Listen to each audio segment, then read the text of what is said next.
Una siguiente pregunta es, ¿cuál es el método de la enseñanza de la Escuela de la Rosacruz Aurea?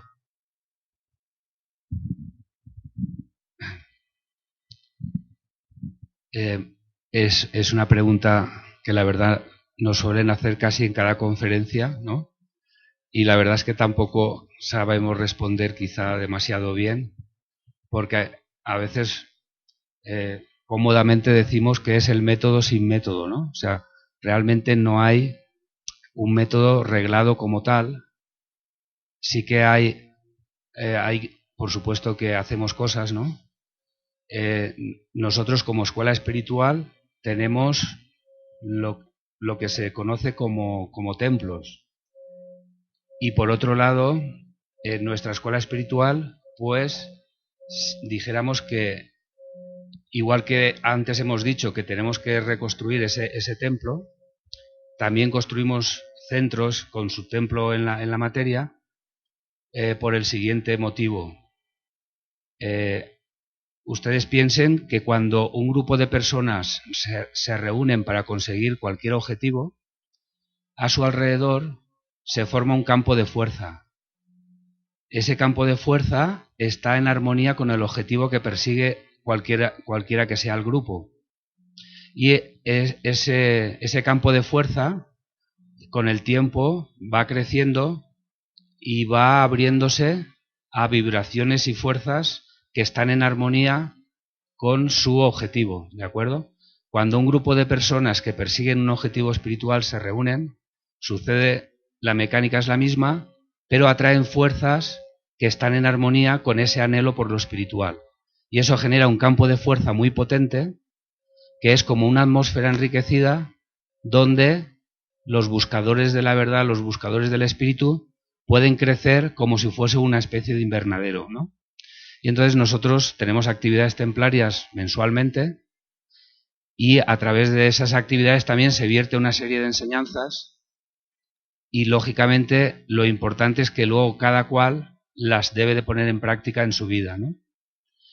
Y la recomendación es que tenemos que llevar una vida con mucha atención y con mucha confianza de saber de que todo lo que nos pasa es para nuestro bien y que todo tiene un sentido y de que todo se puede aprender, y cada día para nosotros es algo nuevo, que te pones frente a cada persona, a cada situación, como un mensajero del universo que te trae un particular mensaje para ti en ese momento, ¿no? Y entonces ahí el alumno tiene que descubrir y tiene que hacer lo que vea que tenga que hacer. Y básicamente se podrían ver como cinco escalones dentro de un proceso que se repite continuamente. Lo primero es el discernir, ¿no? O sea, el poder comprender qué somos nosotros como seres humanos y qué es nuestro mundo como un mundo dual, dialéctico, etc. Conforme vamos profundizando a través de las experiencias de la vida en esto, cuando uno se da cuenta por sí mismo realmente lo que somos, espontáneamente surge un anhelo por querer trascender o superar lo que uno ha descubierto por sí mismo, en cualquier aspecto de la vida. En tercer lugar, si uno tiene claro una idea, se ha inflamado por el anhelo de quererla desarrollar, tiene que hacer todo lo posible para poderla realizar, ¿no? Es como una entrega a lo que uno ha comprendido, a lo que uno ha anhelado. En cuarto lugar es ponerlo en práctica en el día a día, con un comportamiento de vida nuevo. Y entonces estas cuatro cosas, finalmente, hacen que la consciencia nuestra madure un pasito, y así sucesivamente. Un nuevo estado de consciencia te permite discernir más profundamente algo, anhelarlo, entregarte a ello, practicarlo en la vida, y así sucesivamente nuestra conciencia entra en una espiral de maduración de conciencia, ¿de acuerdo? De tal forma que en algún momento incluso muchos autores que realizan este camino espiritual hablan de la iluminación, que parece ser que es ese momento en el cual una conciencia madura conecta con la conciencia universal y puede comprender incluso los misterios del universo. Hay una última pregunta que dice así: dejar el mundo de las apariencias y ver el mundo real. Si cada persona es buscador y no se puede comparar un camino con otro, si todos somos buscadores, como se dice, ¿cómo distinguir si ese mundo que creemos real no es también una apariencia, si no hablamos de experiencias en nuestros caminos o tránsitos individuales? Para la Rosacruz, el objetivo más importante es el conocimiento de sí mismo. Decimos el conocimiento de sí mismo porque solo a través del conocimiento personal de cada uno de sí mismo es posible avanzar en ese camino. Nadie puede convertirse en maestro absoluto de otra persona. O todo lo contrario, todos somos maestros y aprendices de todos. Es decir, no podemos pretender que haya maestros que enseñan y alumnos que aprenden, sino que en realidad todo en esta vida es maestro nuestro y al mismo tiempo nosotros, con nuestra experiencia de vida, nos convertimos en maestros de otros. De lo que se trata es entender que ese proceso de conocimiento de sí mismo es un proceso que normalmente en el buscador comienza buscando al exterior de sí mismo.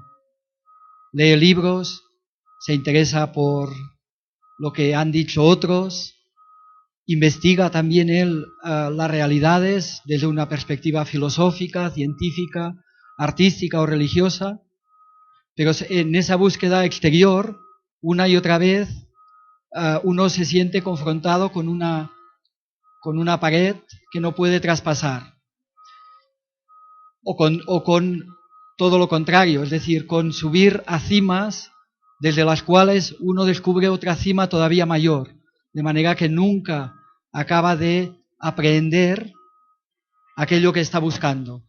Por eso decíamos que ese cuarto de trabajo es como un campo ilusorio, como un espejismo, que vemos, nos atrae, nos esforzamos por acercarnos a él, pero cuanto más nos acercamos, más se va diluyendo y desaparece, y lo vemos en otro lugar, y nunca acabamos de aferrarlo. La clave, desde la perspectiva Rosacruz, es que solo el conocimiento de sí mismo, hacia el interior de sí mismo, es posible, permite al ser humano una conciencia, superar ese elemento de conciencia que la manifestación física no permite. Y ese autoconocimiento debe ser, evidentemente, al ritmo de cada uno. Habrá personas que precisarán muchas encarnaciones, porque supongo que todos ustedes comprenderán que no estamos aquí por una sola y única vez, sino que en realidad somos el producto o somos la manifestación de un microcosmos eterno que se ha manifestado muchas veces ya y seguirá manifestándose hasta encontrar una salida. Por tanto, la pregunta concreta, ¿cómo distinguimos lo real de lo ilusorio? Fundamentalmente es no aprendiendo, sino reconociendo en el interior de uno mismo que efectivamente eso es lo que nos toca vivir, nos toca aprender, nos toca saber. El aprendizaje fundamentalmente es un recordar de dónde venimos, un recordar quiénes somos y un recordar a dónde vamos. Y ese proceso de recuerdo no es al exterior de nosotros que podemos encontrarlo, sino en el interior. Quería también complementar con esto de los mundos reales, ilusorios, etc. Recordaba un libro que quizá algunos de ustedes se acordarán, El retorno de los brujos, de Powell Siberger.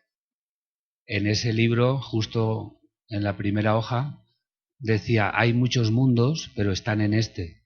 Es decir, en el mismo espacio conviven a la vez muchas dimensiones que podríamos denominar como mundos, ¿no?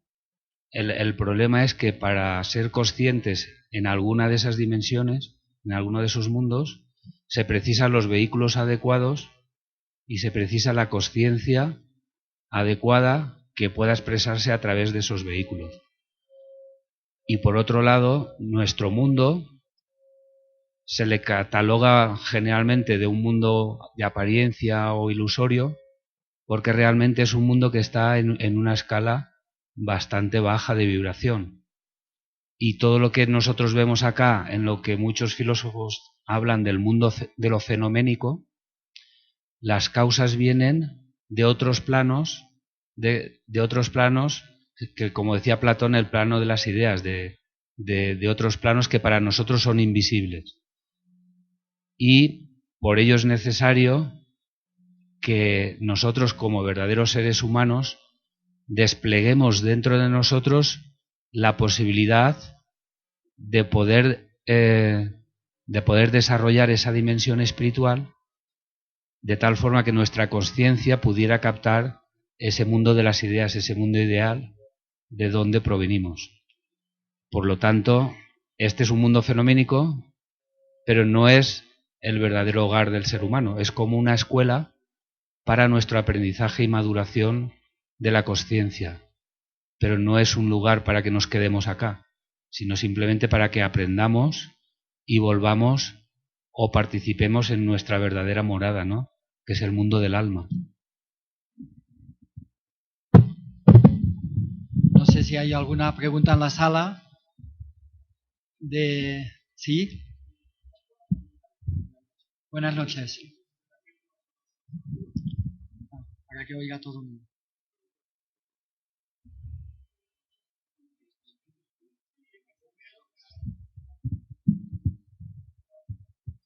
Está apagado.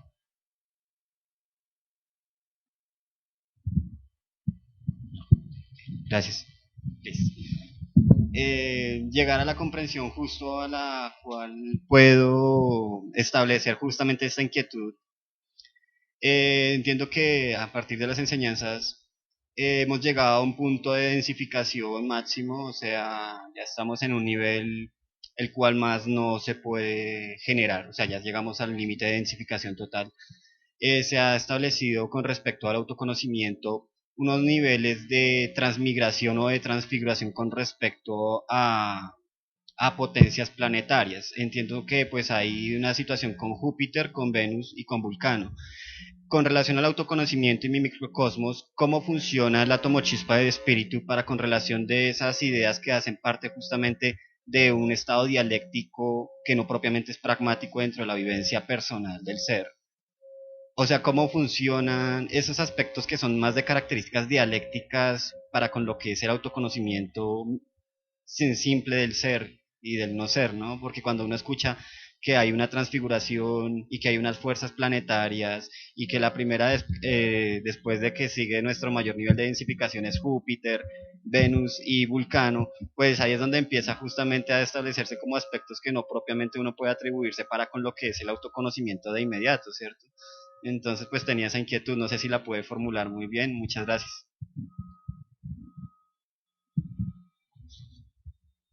¿Sí? Arranco.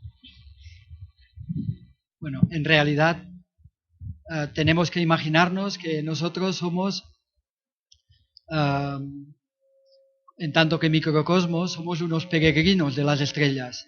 Es decir, iniciamos hace mucho tiempo un viaje y ese viaje, estamos todavía de viaje, es decir, es un viaje que no ha terminado. En ese viaje, el microcosmos ha vivido por muchas experiencias, ha pasado por muchas manifestaciones de vida diferentes, incluso podemos pensar en planetas diferentes, en planos de existencia diferentes, no meramente físicos, y de lo que se trata es entender que el presente es el resumen de todo el pasado y al mismo tiempo es el punto clave para enfocar el futuro. Es decir, lo más importante para nosotros es ver que en nosotros mismos, en lo que sentimos, en lo que percibimos, somos capaces de captar y de comprender todas las experiencias que hemos vivido, que nuestro microcosmos ha vivido en el pasado, porque ese microcosmos ha dejado una huella en nosotros. de esas vivencias, una huella que nosotros no acabamos de captar ni de comprender de manera solo racional, sino que muchas veces intuimos meramente, o son impulsos interiores que casi no entendemos. Decimos, no, esto mi intuición, ¿no?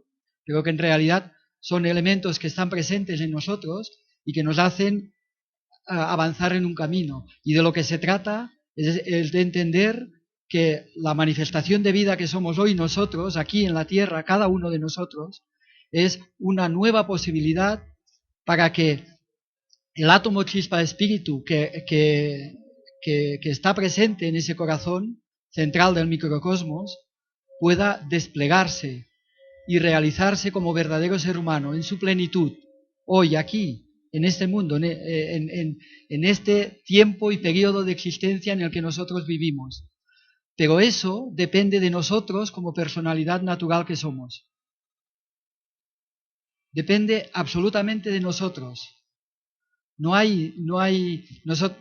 Dependerá de la atención que nosotros prestemos a esa realidad interior que está en nosotros y por tanto que de alguna forma volvamos toda nuestra orientación hacia ese interior, hacia ese aspecto espiritual que está en nosotros y comencemos a desplegarlo, porque tampoco tenemos que hacer mucha cosa.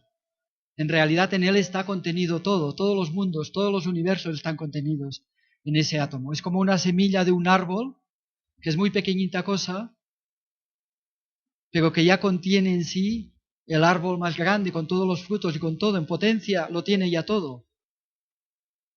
Esa semilla está en nosotros.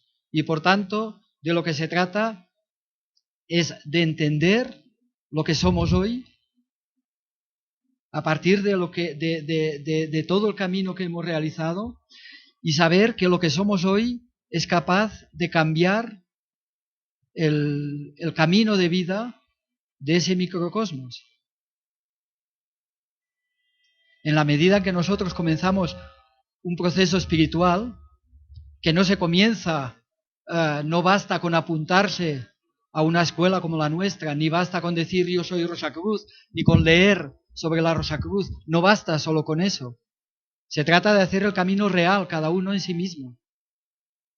Y lógicamente nuestra escuela favorece que ese proceso se afiance en el grupo de personas, de interesados, simpatizantes y alumnos que forman parte de ella, porque una y otra vez recuerda ese mensaje, recuerda de dónde vienes, recuerda quién eres, recuerda que en ti está la posibilidad para cambiar todo el universo.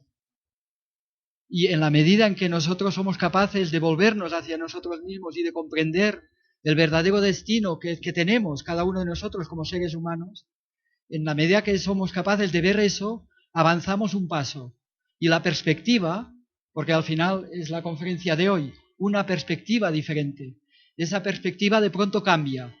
El centro de nuestra vida ya no es el trabajo, ya no es la familia, ya no es conseguir más plata, ya no es ser mejor en este mundo. Se trata fundamentalmente de encontrar la conexión con este elemento espiritual que está. Es decir, yo no puedo entregárselo, lo tiene usted. Y en la medida en que usted conecte con ese elemento interior, para usted se abrirá un mundo nuevo. Esa es la idea.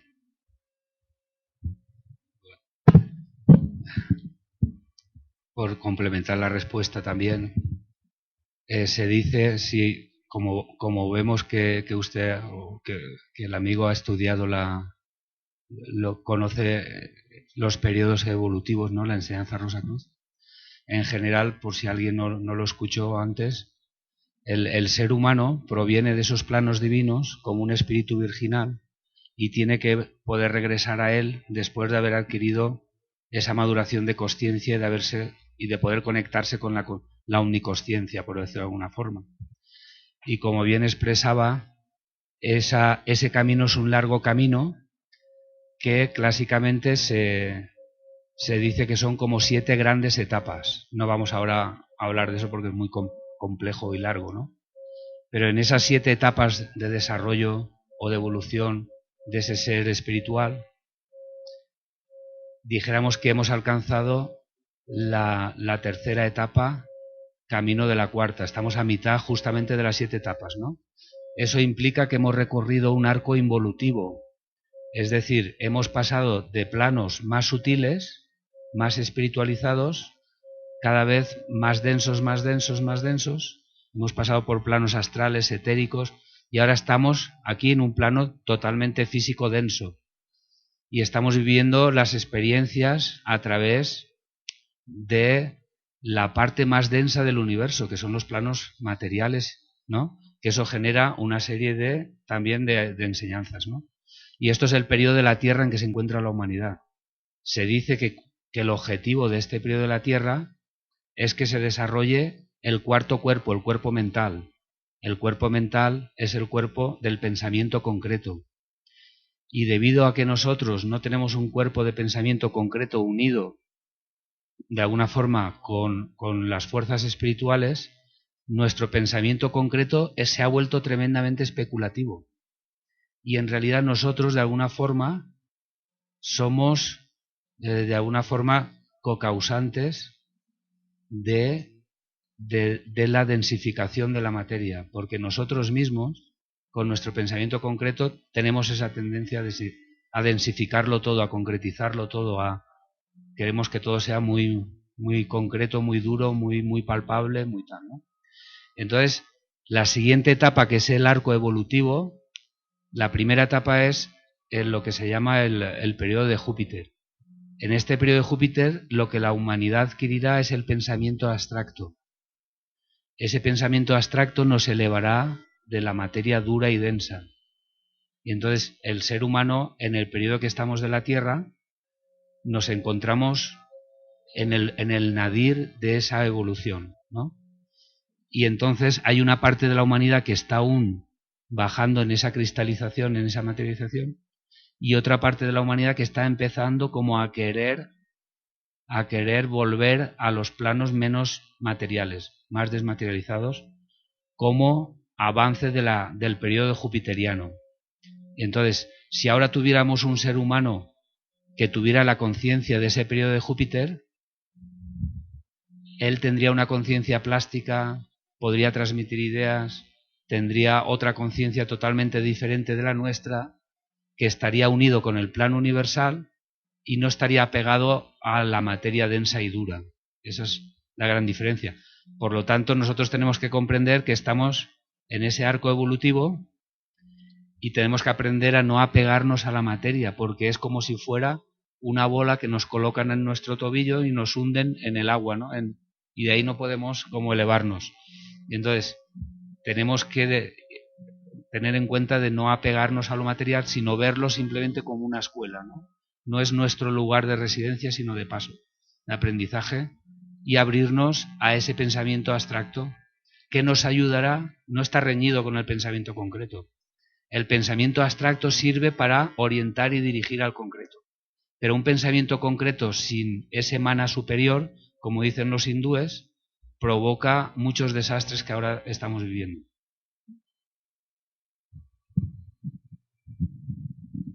¿Hay alguna cuestión más en la sala?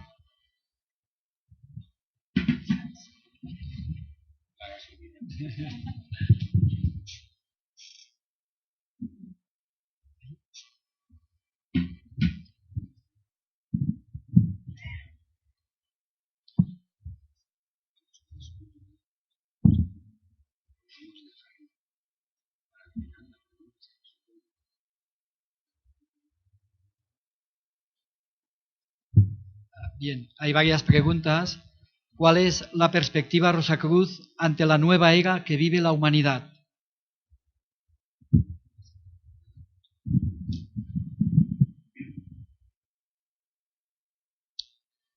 Está claro, yo creo, por todos que la humanidad está atravesando un periodo muy crítico, ¿no? Por todos los conflictos y todo lo que está sucediendo en todo el planeta Tierra, ¿no? Entonces, igual que sucede en las etapas críticas en la vida de cualquier persona, por ejemplo, cuando uno pasa de ser niño a ser adolescente, atraviesa una crisis muy grande, ¿no? La humanidad, de alguna forma, con ese pensamiento con ese pensamiento concreto, que es aún un pensamiento bastante inmaduro para lo que podrá adquirir la humanidad en el futuro, somos realmente como una humanidad adolescente. Adolecemos de un pensamiento verdaderamente espiritual, ¿no? De una inteligencia espiritual. Entonces, como decíamos estos días en otras conferencias, incluso los antiguos egipcios catalogaban al ser humano como de animal racional, es decir, que nuestro poder del pensamiento es apenas un pequeño poder del pensamiento, pero lo que más impera en nosotros es la astralidad, la emocionalidad, los sentimientos que condicionan a nuestro pensamiento. Y por lo tanto nuestro pensamiento no es libre, no es un pensamiento totalmente claro y objetivo que pueda discernir claramente ante las cosas, sino que siempre está condicionado por nuestros intereses, por nuestras emociones, por nuestros particulares intereses, ¿no? Y esto es lo que hace que la humanidad se comporte como un animal racional, y si los leones utilizan los colmillos y las águilas las garras, pues nosotros aún utilizamos ese poquito de inteligencia que tenemos para aprovecharnos todo lo que podamos de los demás, ¿no? Y esto ha desestructurado nuestra escuela que sería un lugar de aprendizaje. Al cabo del tiempo se ha desestructurado y ha generado una crisis. Pero gracias a Dios, esta crisis nos hace como de espejo, como está viendo la señora, ¿no? En el espejo de la humanidad estamos viéndonos reflejados las consecuencias que nosotros mismos hemos engendrado con nuestra pobre inteligencia, ¿no? Esto hará que la nueva humanidad que vaya naciendo se dé cuenta y anhele cambiar y anhele transformarse y anhele buscar la conexión con el universo, con la vida universal, con el no discriminar a ningún ser humano realmente, ¿no? Porque, como decíamos, todos somos una célula del cuerpo de la humanidad. Lo que pasa que aún no, teóricamente algunos lo conocen, pero prácticamente no aplicamos este pensamiento. Si toda la humanidad conociera esto, toda la humanidad lo tuviera claro y lo aplicara, nadie podría vivir viendo que cualquier otro ser humano no tenga para comer, por ejemplo. Entonces, esta es un poco la perspectiva Rosacruz. Frente a esto es, antes de cambiar el mundo, cambiémonos a nosotros mismos. Si nosotros somos un ladrillo del edificio del mundo, del edificio de la humanidad, primero tenemos que ver que ese ladrillo esté bien, ¿no? Y como decía Gandhi, que lo hemos repetido también muchas veces, pero es una frase genial: sé tú el cambio que propugnas para el mundo. No intentes cambiar a los demás, intenta cambiar primero a ti mismo. Entonces, esta es el pensamiento fundamental del Rosacruz. Trabaja, trabaja, trabaja, trabaja, pero dentro de ti. Intenta tú mejorar y encontrar la fuente universal, el átomo chispa de espíritu, la rosa del corazón, el núcleo espiritual en el centro de tu corazón, en el centro de tu sistema. Y a partir de ahí, intenta hacer esa transformación interior, y como célula de la humanidad, si tú cambias, algo de la humanidad va a cambiar. Pero si tú no intentas hacer ese cambio, intentas cambiar fuera de ti a los demás, está archi demostrado que eso a la humanidad le ha servido de bien poco hasta ahora. Hay otra pregunta que dice: ¿cómo cambiar esos pensamientos que nos han inculcado durante nuestro crecimiento? ¿Y cómo obtenemos más conciencia y reconocemos lo que es del mundo y lo que es del universo? Bien, la escuela habla fundamentalmente de tres escuelas. En primer lugar, normalmente todos nos encontramos con la escuela de la vida. Es decir, la vida nos inculca nuestros padres, en las escuelas, en los colegios, en el trabajo, en la familia, en la naturaleza. Todo nos aporta información, nos enseña. cosas. Y en esa escuela de la vida es muy práctica. Cuando haces algo mal, enseguida viene la corrección. Si uno en invierno, o en una época de mucho frío, cuando llueve sale sin paraguas y se moja, se resfría. Y el resfriado le corrige, le obliga a él a cambiar un poco de actitud, de forma en la vida, ¿no? La escuela de la vida es muy importante para reconocer que realmente todo lo que anhelamos y todo lo que nos esforzamos por conseguir y por alcanzar en el mundo forma parte de un mundo transitorio, de un mundo en el que la ley fundamental es la ley del cambio y por tanto nunca podemos aferrarnos completamente a nada porque todo se va cambiando y transformando constantemente. Después hay una segunda escuela que es la escuela del alma. De pronto percibimos que en realidad todo lo que vemos tan diferente a nosotros, en realidad hay algo que nos une a todos. Hay un aspecto universal que está presente en todo el mundo, en todo el universo, y que anima precisamente todo el universo. Y nos damos cuenta de la paradoja, ¿no? De que a pesar de que nosotros nos sentimos individuos frente al mundo y frente a la humanidad, todos estamos unidos, hay un elemento de fraternidad que lo une absolutamente todo, y entonces comenzamos en un aprendizaje diferente, ¿no?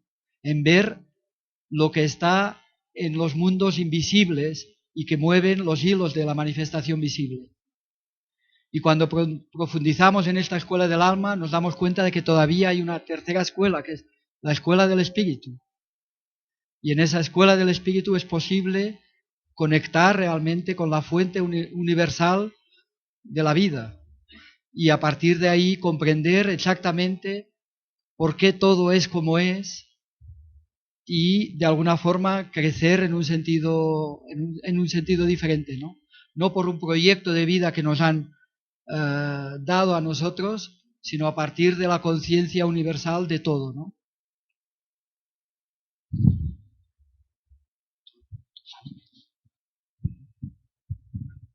Otra pregunta que nos hacen, no sabemos desde dónde.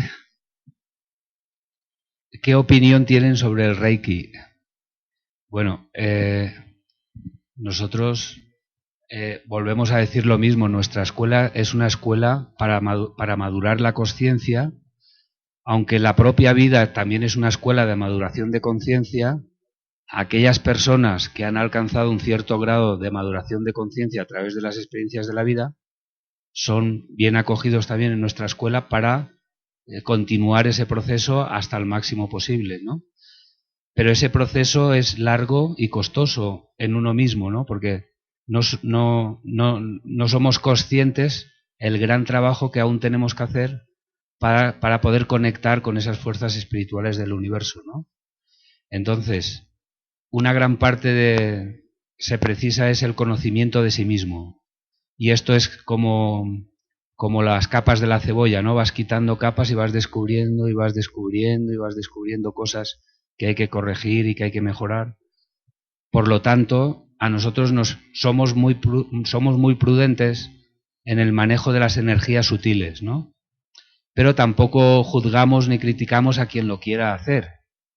Y como nuestra escuela es una escuela de conciencia, cuando los alumnos con su grado de conciencia, cada cual, por supuesto, es libre de acudir a la terapia que precise. Y si uno elige esa terapia, pues es responsabilidad del mismo. O sea, la escuela es un lugar donde hay un contexto enriquecido para que las conciencias maduren, porque la conciencia es la que tiene capacidad de decisión, puede ser autónoma, y por supuesto tiene que ser responsable ella misma. Y frente a eso, cada cual puede elegir la terapia que considere oportuno, ¿no? Pero en general somos prudentes con el manejo de las energías sutiles porque consideramos que se necesita hacer un camino muy profundo para conocernos a nosotros mismos y realizar ese trabajo de despliegue de esa dimensión espiritual que sería la que podría realmente guiarnos en todo, ¿no? No sé qué es el miedo. Sí, normalmente también cuando han preguntado, por ejemplo, el tema del vegetarianismo, el tema del Reiki, el tema de las medicinas alternativas, incluso también muchos temas sociales de participación para la sociedad. La Escuela Rosacruz plantea que el primer paso que cada uno de nosotros debería dar sería realmente conocerse a sí mismo, como hemos dicho y reiterado varias veces, y ese conocimiento de sí mismo es el que puede aportarle la claridad, la respuesta a todas estas preguntas, en el sentido de que en el fondo todos andamos muy a tientas, pero hay que andar. Y cada uno anda desde una perspectiva diferente y con un camino diferente. Y en ese proceso de andar lo que pedimos es prudencia, esfuerzo también por no dejarse llevar muchas veces por las apariencias de las cosas y sobre todo trabajar mucho en el esfuerzo por un conocimiento real de sí mismo, que parte de la base de la conciencia de que nosotros, como seres humanos, no solo somos una manifestación de una personalidad física que nació un día determinado y que tendrá un determinado tiempo de vida, que tiene un trabajo, que tiene una historia de vida. Somos algo mucho más rico y profundo que todo eso. Y buscar esa riqueza es lo primero que deberíamos hacer todos. Intentar encontrar los caminos que nos lleven a despertar en nosotros estos elementos que ya están presentes y que solo un sensorium interno de cada uno es capaz de permitirle reconocerlo. Con la acción que nosotros realizamos, lo que ponemos es a prueba si realmente eso concuerda o no con nosotros. Y en la medida en que nosotros sintamos que eso concuerda, nosotros podemos avanzar más. Se trata de poner siempre en práctica la teoría con la práctica. Lo que uno imagina, lo que uno piensa, lo que uno entiende como real en sí mismo en ese momento, ponerlo en práctica y ver qué fruto le aporta. A partir de ese momento nosotros podemos ir dando pasos.